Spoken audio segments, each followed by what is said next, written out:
buenas noches, ¿qué tal? ¿Cómo están? Nos encontramos desde la azotea del edificio Bicentenario en vivo para El Salvador y para el mundo, compartiendo con ustedes estas imágenes de nuestro dron y dándoles la bienvenida. Somos Célida Magaña y su servidora Roxana Webb. Un gusto acompañarte, Roxana, y a nuestros amigos televidentes también con este resumen de los hechos más destacados que han ocurrido en este 2016. Con mucho gusto se los vamos a estar compartiendo. Desde ya, muchas gracias por su preferencia a lo largo de este año. Bienvenidos. Vamos a iniciar la primera parte de nuestro resumen de los hechos más importantes ocurridos en el país y en el mundo en este 2016.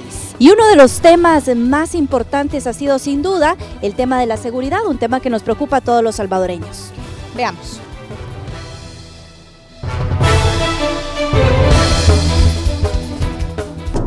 En la década de los 90 las cifras de asesinatos no fueron tan altas como en 2015, cuando 6.650 crímenes encendieron las alarmas y calificaron al país como el más violento del mundo.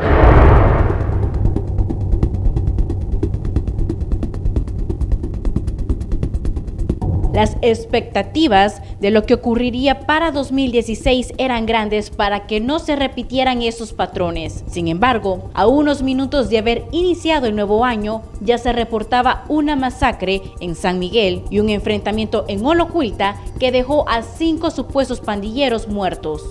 En este caso sería 4 homicidios y un feminicidio. Al menos 8 homicidios múltiples fueron cometidos en el primer mes del año, mientras que en los primeros 36 días se reportaron 11 masacres. Las víctimas superaron las 40. El 3 de marzo, un grupo de 11 trabajadores se encontraban en el cantón Agua Escondida, San Juan Opico, instalando el tendido eléctrico cuando pandilleros los asesinaron. Nos hemos encontrado una escena prolongada porque están en 3 sitios diferentes. La conocida como masacre de Opico llevó a titulares de seguridad a implementar medidas extraordinarias. El financiamiento debía buscarse y se aprobó en la Asamblea Legislativa un impuesto a la telefonía equivalente al 5%. Lo recaudado iría directamente a un fondo para atacar a los grupos criminales. El 29 de marzo, 7 cárceles fueron decretadas en estado de emergencia. Ese mismo día fueron trasladados 299 internos recluidos en el Centro Penal de San Francisco Gotera, Izalco, Ciudad Barrios, Chalatenango y Cojutepeque, hacia Quesaltepeque. El 1 de abril, el Pleno Legislativo le dio luz verde a estas medidas por una vigencia de 1 año y que dieron paso al traslado de reos, suspensión de visitas, habilitación de centros temporales.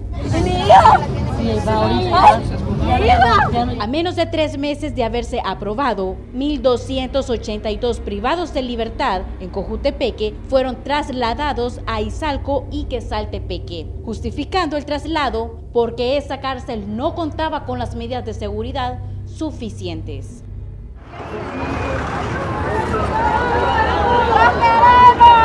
Aunque los traslados eran masivos, el hacinamiento en centros penitenciarios se agravaba. El 3 de junio, la Sala de lo Constitucional lo declaró ilegal y con esto, la presión para los funcionarios de seguridad aumentaba.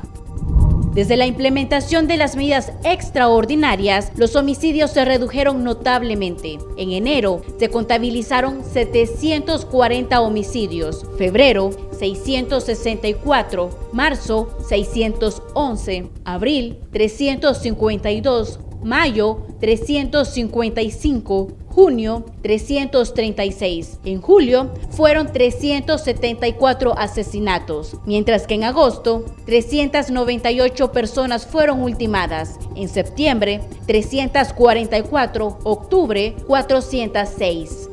En los últimos 2 meses la tendencia se mantuvo. La alarma se volvió a encender tras los ataques a los cuerpos de seguridad. El 18 de noviembre se lanzó el plan Némesis, endureciendo los castigos a las pandillas que atentaron contra policías y militares. Ninguno de estos hechos va a quedar impune. Durante el año se hicieron efectivas casi 30.000 detenciones, Unas 4.500 fueron órdenes administrativas giradas por la Fiscalía General de la República. Este 2016 cerrará con un poco más de 5.000 homicidios, cifra menor que la del año anterior. Más de 3.222 armas fueron incautadas y se registran más de 550 enfrentamientos entre agentes de la PNC y miembros de estructuras criminales, que dejaron como saldo 521 pandilleros fallecidos y 595 armas incautadas. Actualmente se contabilizan 37.000 internos recluidos en los diferentes centros penales a nivel nacional, los cuales tienen capacidad para albergar a 8.000. Este es un informe de Marcela Rivera. El 2016 estuvo marcado por importantes procesos judiciales que abrió la Fiscalía General de la República bajo la dirección de Douglas Meléndez, principalmente en contra de exfuncionarios.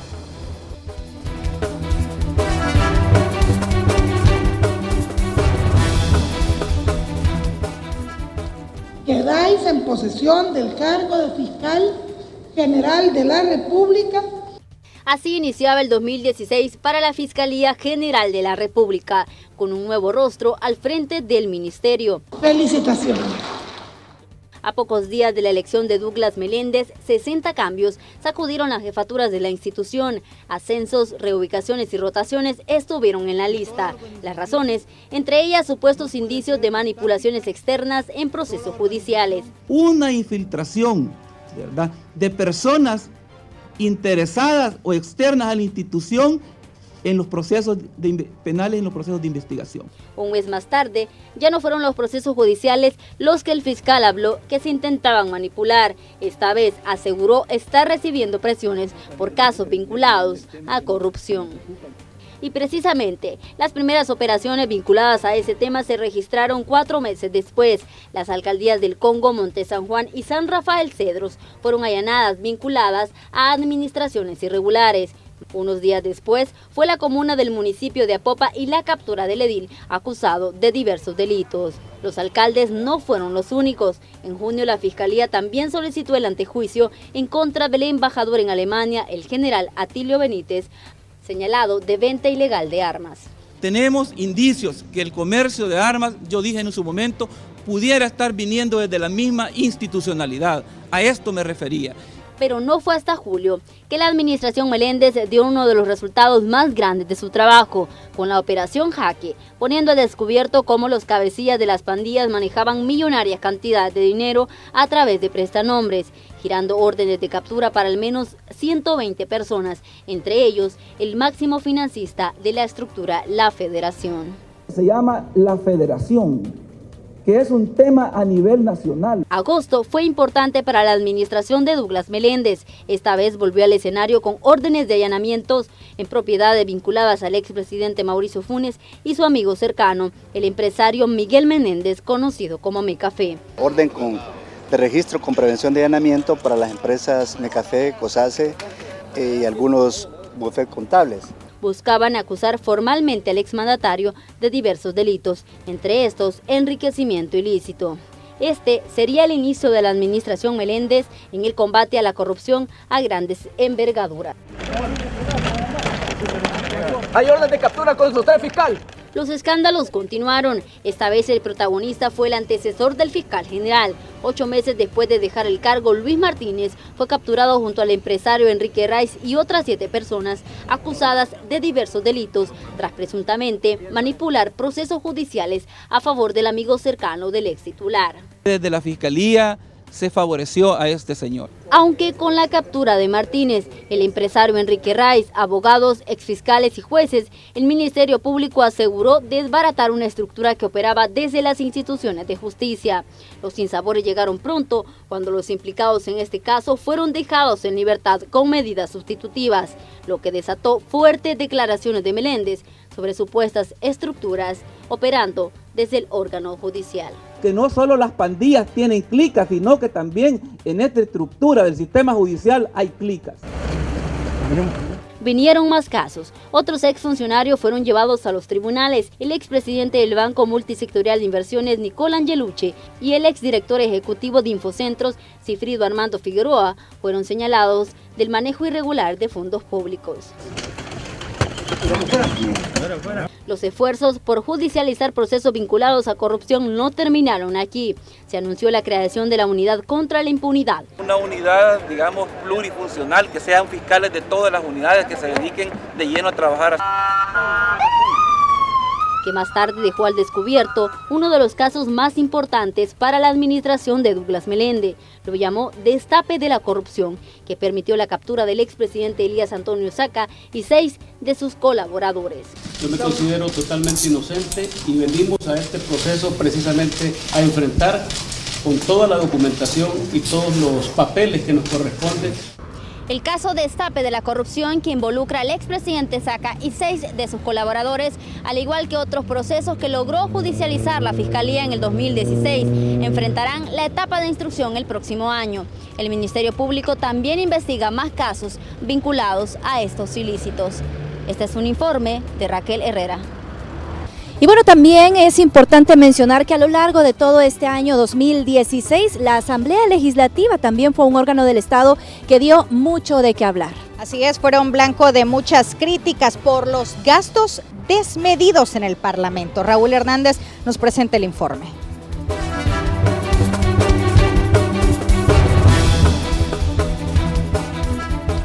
Si hay un órgano que genera polémica y que da de qué hablar, ese es la Asamblea Legislativa, y durante 2016 no fue la excepción. ¿Cómo olvidar el 13 de julio, que la Sala de lo Constitucional dejó sin suplentes a los 84 diputados, argumentando que carecían de legitimidad al no ser electos de manera directa? La Asamblea pasó paralizada al menos una semana, sin reuniones de comisiones y en el Pleno Legislativo. Todos los partidos se mostraron inconformes con la decisión. Que ahí se le fue la mano realmente a la sala, porque para comenzar no era el tema que estaba siendo cuestionado, sino que estaba siendo cuestionado la aprobación de los 900 millones. 84 diputados suplentes no vamos a poder sustituir, hoy van a tener que hacer más presencia, esforzarse más con sus trabajos, no solamente territorialmente, sino que también al interior de la Asamblea, los diputados propietarios. Precisamente las resoluciones de la Sala de lo Constitucional puso en jaque a los diputados, entre ellas declaró ilegal la ley de amnistía, los 900 millones de dólares, elecciones de funcionarios y la aprobación de nuevos impuestos. Incluso los dejó sin financiamiento si no informan quiénes son sus donantes. El estar revelando quién ayuda a los partidos políticos, evitamos la infiltración del narcotráfico, la infiltración del crimen organizado en los partidos políticos. Así que como Arena lo vemos con muy buenos ojos. Han emitido una serie de fallos en que se han blindado, según sus expresiones mismas, y que ellos están sobre todo poder terrenal. Si a la sala no le gusta cómo se eligen, en todo caso debió de emitir una sentencia con efectos al futuro. ¿De dónde vos podés sacar, por ejemplo, que la sala determine que esto tiene efecto un año para atrás? En este año la Asamblea también tuvo la responsabilidad de elegir a funcionarios de segundo grado. Los principales son el Consejo Nacional de la Judicatura, el Fiscal General de la República, la Procuraduría para la Defensa de los Derechos Humanos y la Corte de Cuentas de la República. Todos los procesos con varios meses de atraso por la falta de consenso político. En los últimos días de 2016 también quedaron atrás 6 años del FMLN en la presidencia de la Asamblea Legislativa. Quedáis en posesión del cargo de presidente de la Asamblea Legislativa, dando paso a Guillermo Gallegos de Gana, que ha levantado la bandera de austeridad, y es que la Asamblea es cuestionada por la compra de rótulos LED, el seguro médico privado, contrataciones y gastos en alimentación y viajes. El presupuesto 2016 fue de 59 millones de dólares y 2017 de 57.5 millones. Y romper con las cadenas que nos tienen inmovilizados por las desconfianzas, radicalismos, resentimientos y aspiraciones personales o de grupos que no coinciden con los intereses de la población. Antes de finalizar el año, los diputados tomaron decisiones en dos temas pendientes. El primero fue quitar el fuero diplomático al embajador de El Salvador en Alemania, Atilio Benítez. La Fiscalía lo acusa del comercio ilegal de armas de fuego, actos arbitrarios y estafa, cuando fue ministro de la Defensa en 2011. Ahora Benítez deberá enfrentar la justicia en los tribunales y comprobar su inocencia. La otra decisión importante fue la creación de un registro público de violadores para que cualquier ciudadano tenga acceso a la identidad de las personas condenadas por este delito. De esta manera finalizan los diputados de la Asamblea Legislativa el año 2016. Y sin duda, en 2017 veremos iniciativas y propuestas con el objetivo de cautivar a los votantes, porque es un año preelectoral de cara a los comicios de 2018, informó Raúl Hernández. Vamos a hacer una pausa comercial, pero le invitamos a que se quede con nosotros. Ya volvemos. Muchas gracias por continuar con nosotros. Estamos haciendo un repaso de las noticias más importantes de este 2016 y todos los sectores del país coinciden en que las finanzas públicas durante este año no fueron las mejores. Sin duda alguna, uno de nuestros equipos también ha realizado un balance fiscal para presentarle a usted los detalles.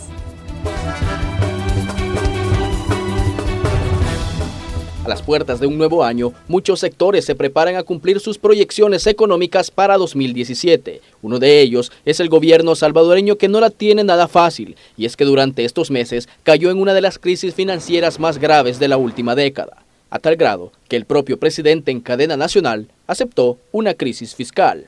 Quiero anunciar, proponer e impulsar una serie de medidas, entre ellas declararnos en emergencia como gobierno. La falta de dinero venía asfixiando al gobierno desde mucho antes de 2016, pero no fue hasta febrero que el Ejecutivo fue claro en la petición. Necesitaba 1.200 millones de dólares en bonos, petición que no le gustó a la oposición política, que por cierto jugaría un papel clave en aprobar o no más deuda para el país. Y apuesto a que sea un parteaguas para que el FMLN tome conciencia. Pero la necesidad de ese dinero recaía principalmente en que la deuda del gobierno para con sus acreedores hasta finales del tercer trimestre de este año, según el Banco Central de Reserva, era de 17.293 millones de dólares, mientras que el gasto de seguridad social del gobierno aumentó en 48 millones de dólares. Y referente al gasto corriente, hasta esas fechas fue de 3.538,79 millones de dólares, es decir, 25 millones más que el 2015. El año transcurría y la situación no mejoraba, y dentro de la ecuación aparecen las medidas extraordinarias de seguridad que se crearon luego del asesinato de 11 personas en San Juan Opico en La Libertad, hecho ocurrido en marzo y que conmocionó al país. El primer órgano del Estado aprobó en menos de 2 meses luego de la masacre 152 millones de dólares que servirían para equipar a la policía y la Fuerza Armada. El financiamiento para la seguridad parecía resuelto, pero no así los otros rubros. Sin embargo, todavía se guardaban las esperanzas en una petición que se hizo en 2015 y que la Sala de lo Constitucional paralizó en ese mismo año, la aprobación de 900 millones de dólares en títulos valores. Pero no fue hasta julio que la Corte Suprema de Justicia decidió que su emisión sería inconstitucional. A pesar del descontento del oficialismo, no había mucho tiempo para lamentarse, y nuevamente los 1.200 millones de dólares retoman el protagonismo, algo que hizo que sectores reaccionaran ante tal situación, mientras el gobierno encabezaba no solo la batalla por su aprobación, sino por evitar caer en un impago que el sistema de pensiones sería el primero en experimentar, y en una maniobra dentro del Congreso se hizo la reforma al fideicomiso de obligaciones previsionales, lo que permitió que Hacienda tomara más de 70 millones de dólares de los fondos de los cotizantes para las pensiones de un solo mes. Los pronósticos del año entrante eran de 225 millones de dólares, que ahora no lo lleva el presupuesto porque se va a financiar con el FOB.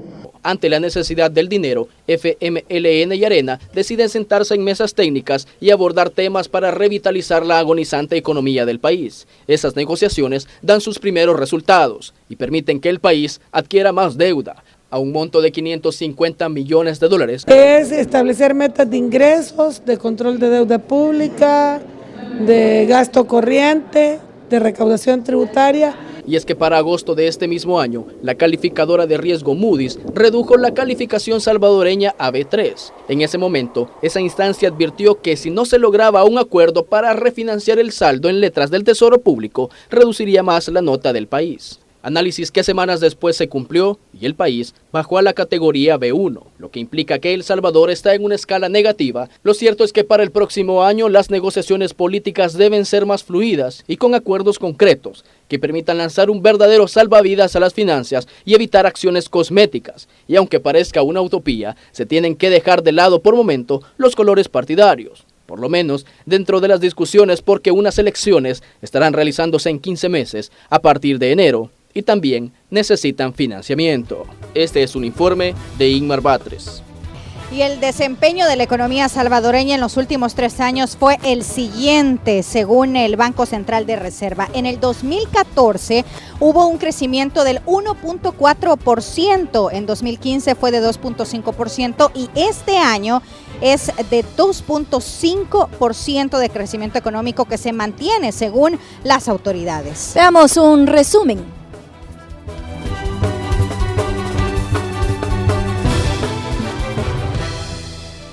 Más de un 3%, la ambiciosa proyección de crecimiento económico del Ejecutivo para este año. Mientras el gobierno era muy optimista, la Comisión Económica para América Latina y el Caribe, CEPAL, proyectaba un crecimiento del 2.4%, ubicando a El Salvador muy por debajo del resto de países centroamericanos, que crecerán en promedio 3.8%.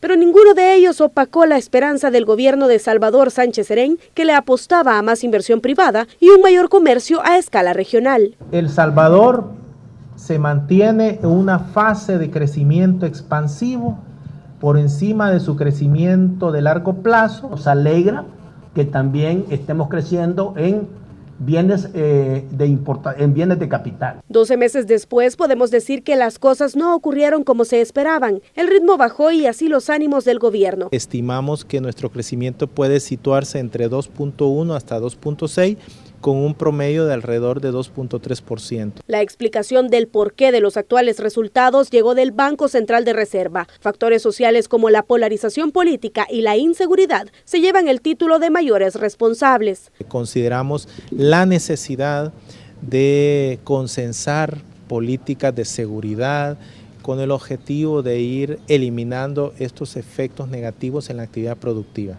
Hay que sumar la lenta recuperación del sector cafetalero, caída en la venta de las materias primas, el incremento de los precios del petróleo y la desaceleración del comercio mundial, que son factores que incidieron, según la entidad, para que el desempeño fuera menor al esperado. ¿Qué tanto cayeron las exportaciones? Entre los principales factores que se mencionan está la delincuencia, pero también está la incertidumbre económica y también la introducción de una gran cantidad de impuestos e incrementos de tarifa. En bienes y servicios el descenso es del 2%. En dinero, ¿cuánto significa? 67.6 millones de dólares. Las tradicionales sufrieron más, se contrajeron 28.9%. El recorte en ventas es más pronunciado en el azúcar, que cayó 30.6%, y las de café disminuyeron 26.8%. Ahora, debido a la sequía y el impacto de la sequía, que se espera que ande por ahí por el 20%, ya pueden ver que el azúcar pues queda en el último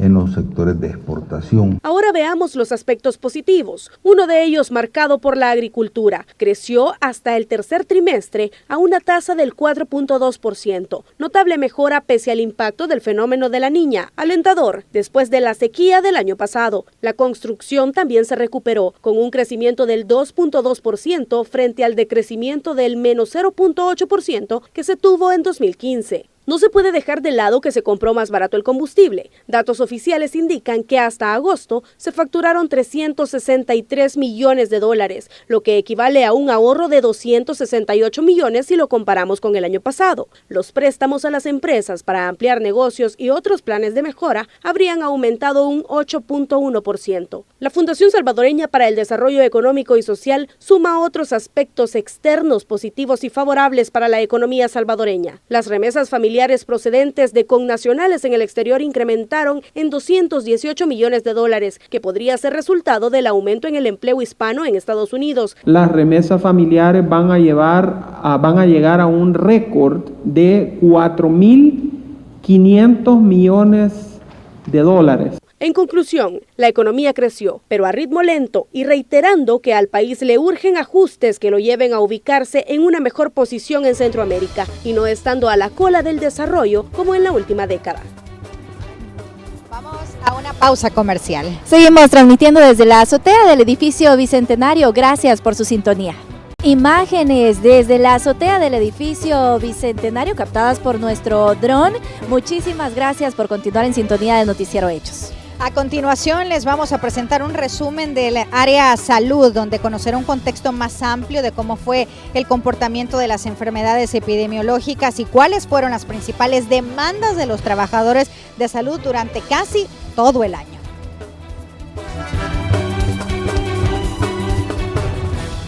El Zika es una enfermedad transmitida por el zancudo Aedes aegypti que ataca con dolor en las articulaciones y músculos, fiebre, fatiga, dolores de cabeza y coloración roja en los ojos.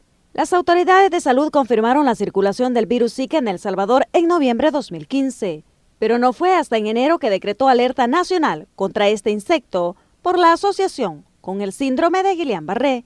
La preocupación principal eran las afectaciones de la enfermedad Zika, que conllevaba una malformación del cráneo, a menudo acompañado de atrofia cerebral, y se decidió alertar a las mujeres, recomendándoles evitar los embarazos durante 2016 y 2017, mientras se controlaba el virus. La sugerencia obedecía al riesgo que el bebé pudiera contraer microcefalia.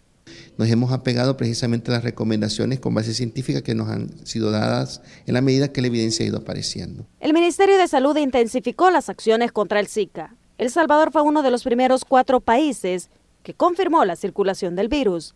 Al cabo de unos meses, la institución registró el primer caso de microcefalia asociado al virus. El lugar de la microcefalia exacto ni la identidad de la madre, por razones obvias, no la vamos a mencionar. 3 casos más se reportaron durante el año, es decir, en total fueron 4 menores los que nacieron con anomalías consistentes en un desarrollo insuficiente del cráneo. En 30 municipios tenemos al menos un caso y en 9 municipios hay 2 casos de microcefalia. Mientras las enfermedades como dengue y chikungunya no causaron mayores inconvenientes. Sin embargo, ante posibles incrementos, la Dirección Nacional de Medicamentos anunció que en el país se autorizó la compra y distribución de la vacuna contra el dengue. La vacuna es tetravalente, quiere decir que tiene una protección para las 4 cepas. A partir del 26 de julio ya estaba disponible en El Salvador la primera vacuna contra el dengue, pero solo en clínicas privadas. Produce las defensas para que el dengue, si entra al cuerpo, es rechazado. Los problemas de la delincuencia también alcanzaron el sistema de salud. Luego de que personal de la alcaldía de Apopa fuera amenazado por grupos delincuenciales, se suspendió la recolección de basura en diferentes zonas del municipio, lo que llevó a las autoridades a declarar una emergencia ambiental, sujeta a control sanitario, por el incremento de lixiviados de enfermedades. Ya de por sí, Apopa estaba con alerta amarilla. Hemos decretado una amenaza de epidemia. También el sistema de salud se vio marcado por una serie de protestas, suspensiones y reducción de labores, en demanda de la ley del escalafón. Esta ley se ganó en la calle y se va a seguir peleando en la calle.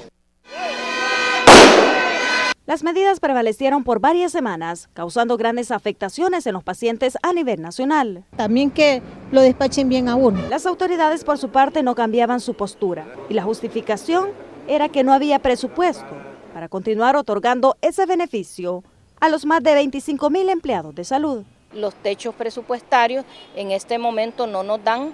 El año prácticamente finaliza estable en cuanto a las enfermedades epidemiológicas, en donde Zika ya no representa para el país una alerta epidémica. Este es un informe de Azucena Sandoval. Periodos de sequía en la zona occidental y lluvias torrenciales en el oriente del país fueron parte de los efectos del cambio climático este año. Desastres como el derrame de melaza, recordemos, en el ingenio La Magdalena, también marcaron en nuestro país el tema medioambiental.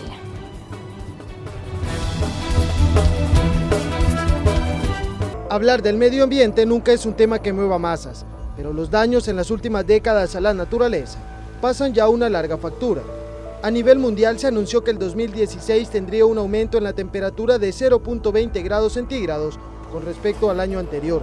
Esto se está volviendo recurrente, dicen las autoridades. Las personas lo veían lejano, esto no me va a afectar a mí. Todos los años estamos rompiendo récord histórico. Los últimos 3 años hemos roto históricos de aumento de la temperatura. Y ya de por sí que hayan habido 3 años continuos rompiendo récord histórico es un récord histórico en sí mismo.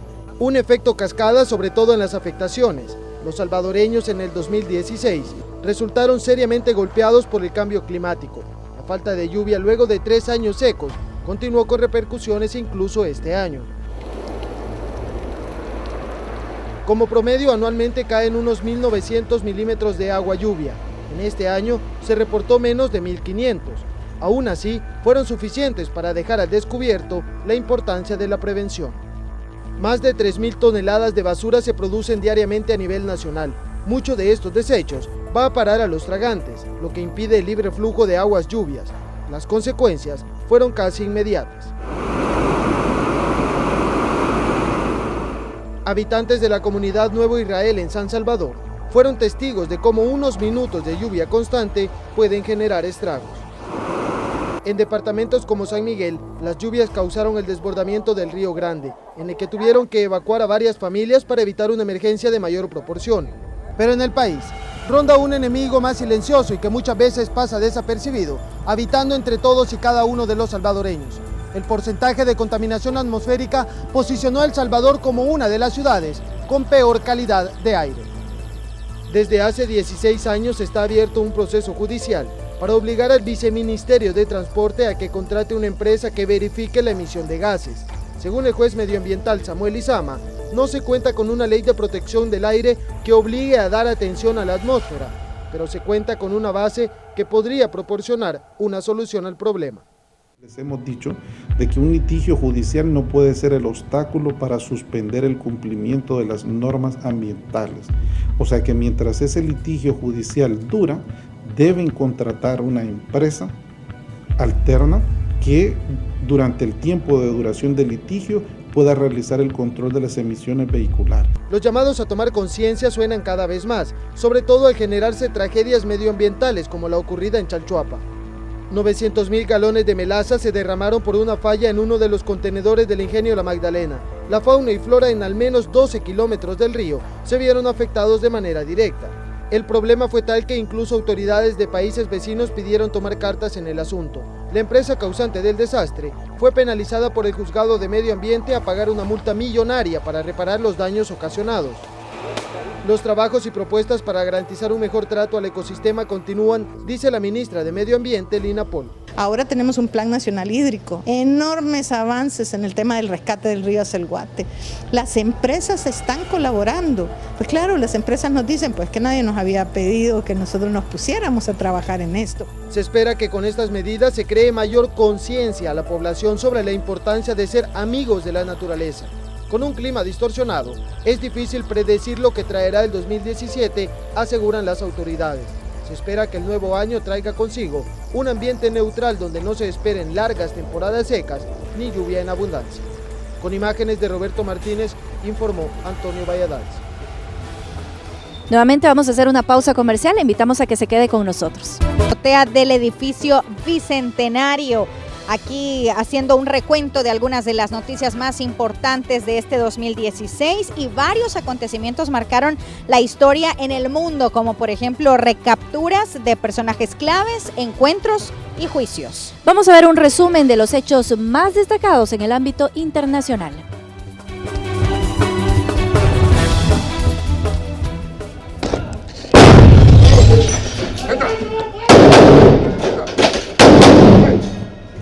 Al inicio del año, el narcotraficante más buscado fue recapturado. Hablamos de Joaquín Guzmán Loera, conocido como el Chapo Guzmán. Fue detenido en un motel de la localidad de Los Monchis. La noticia la hizo pública el presidente de la República Mexicana, Enrique Peña Nieto, a través de su cuenta de Twitter. Días después de la recaptura, sale a luz el escándalo de la actriz mexicana Kate del Castillo había tenido comunicación y hasta encuentros con el narcotraficante. Quien también se vio cara a cara con la justicia fue el expresidente de Brasil, Luis Inácio Lula da Silva, investigado por el delito de corrupción en la petrolera Petroobras. La fiscalía lo acusaba de aceptar 3.7 millones de reales en soborno. El exmandatario ya había sido acusado de supuestamente haber obstruido las investigaciones de ese caso. Siempre en Sudamérica, otro escándalo político fue la institución de manera definitiva al cargo de la presidencia de Dilma Rousseff, acusada de manipular los presupuestos del gobierno brasileño. 61 senadores fueron quienes votaron a favor de retirarla del cargo de la presidencia, que llegó en el año 2011 y fue reelegida en el 2014. Atrás quedaron 5 años de gobierno de quien fue la primera mujer en presidir la República de Brasil. Un terremoto con intensidad de 6.2 en la escala de Richter estremeció Italia, dejando 297 fallecidos. Luego del evento ocurrieron otros fuertes movimientos telúricos que generaron pánico en sus habitantes. Las réplicas de los siguientes movimientos fueron desde los 4.6 hasta los 5.9 de magnitud. Se contabilizaron varios damnificados y pérdidas materiales. También otro fuerte terremoto sacudió el país de Nueva Zelanda con una magnitud de 7.8, dejando 2 fallecidos. 24 horas después, otro fuerte sismo con magnitud de 6.3 golpeó el sur de Nueva Zelanda. En esa ocasión solo se reportaron daños materiales. Matthew fue el 14ª tormenta formándose en el Atlántico, convirtiéndose en huracán categoría 5, golpeando fuertemente al país de Haití, dejando al menos 900 fallecidos a causa de este fenómeno natural y miles de damnificados. Matthew también afectó a los países de República Dominicana, Cuba y Estados Unidos. En estos últimos países no se reportaron fallecidos. Matthew finalmente perdió su fuerza, llegando a ser categoría 1. El huracán Otto fue el 7º de la temporada de huracanes del Atlántico, afectando a los países centroamericanos. En Panamá dejó 3 fallecidos, 4 desaparecidos y varios daños materiales. Tras su paso, cuando se trasladaba a Costa Rica y Nicaragua de tormenta tropical, se transformó en huracán categoría 2. El gobierno costarricense decretó alerta máxima en sus pobladores, al igual que en Nicaragua. Ambos países fueron afectados con inundaciones y derrumbes, pero en Costa Rica dejó 9 personas fallecidas, mientras que en Nicaragua no se reportó ni una víctima fatal. Y después de conocer los acontecimientos más destacados en el ámbito internacional, queremos saludar de manera muy especial a todas esas personas que a lo largo de este 2016 también estuvieron conectados con nosotros a través de nuestras redes sociales. Muchas gracias. Vamos a la... Seguimos transmitiendo desde la azotea del edificio Bicentenario, haciendo un recuento de las noticias más importantes de este 2016. Y a lo largo del año, Noticiero Hechos se preocupó por llevar hasta la intimidad de sus hogares contenido diferente a la hora de informar. Así es, además de las noticias que a diario se generaron, también le presentamos una sección de reportes especiales.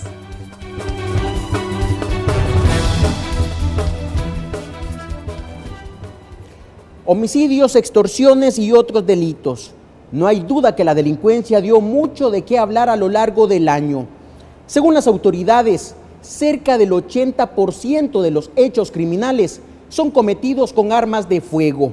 La mayoría comercializadas de manera ilegal en el centro de San Salvador. Nosotros lo comprobamos. Cerca del centro histórico, alguien nos proporcionó un número de teléfono. Nos aseguró que respondería a un joven que no piensa 2 veces en negociar armas. Y así fue.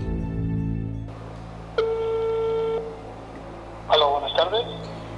Luego de identificarnos, fuimos directos. Le pedimos un revólver. Órale.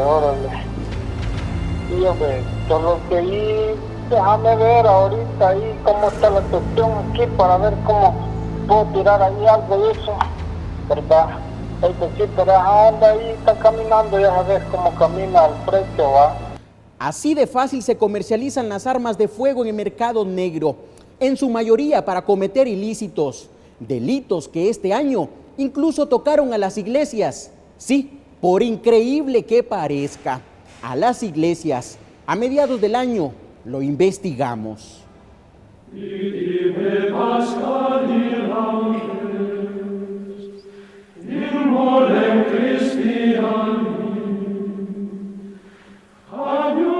El arzobispo de San Salvador lo confirma.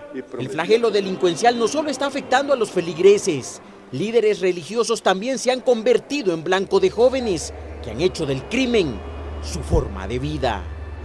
Han habido casos de extorsiones y que les piden, etcétera.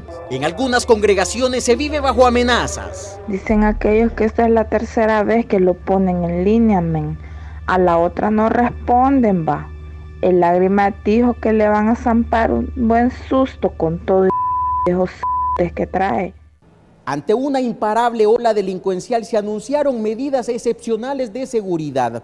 Entre ellas, bloquear la señal telefónica en los alrededores de centros penales. ¿Se logró? Sí, en porcentaje. Sin embargo, en uno de nuestros informes especiales descubrimos que los internos ocuparon otros mecanismos para comunicarse desde el interior de sus celdas. Las señales Wi-Fi han incrementado en las zonas donde se ubican las cárceles en estado de emergencia. Chalatenango es un ejemplo. Basta conectarse desde un celular para comprobarlo. Entre la población surge la interrogante: ¿los reclusos podrían estar utilizando dicho servicio para comunicarse con los suyos? Pero este es un proceso de investigación, que en el proceso de investigación que haga la Policía Nacional Civil se tendrá que determinar. Posiblemente hay gente que esté obligada o gente que no sepa. No hay duda que el tema delincuencial lo tocamos más allá que todos. En la segunda entrega de este especial de fin de año, seguiremos recordando los informes especiales de Noticiero Hechos. Concluimos con la primera entrega de este repaso por el 2016, pero les hacemos la invitación para que el próximo viernes no se pierdan la segunda parte. Desde ya, de parte de todo el equipo que hace posible Noticiero Hechos, le mandamos un gran abrazo y que tenga una excelente fiesta de Navidad. Nos encontramos nuevamente el día lunes. Feliz noche.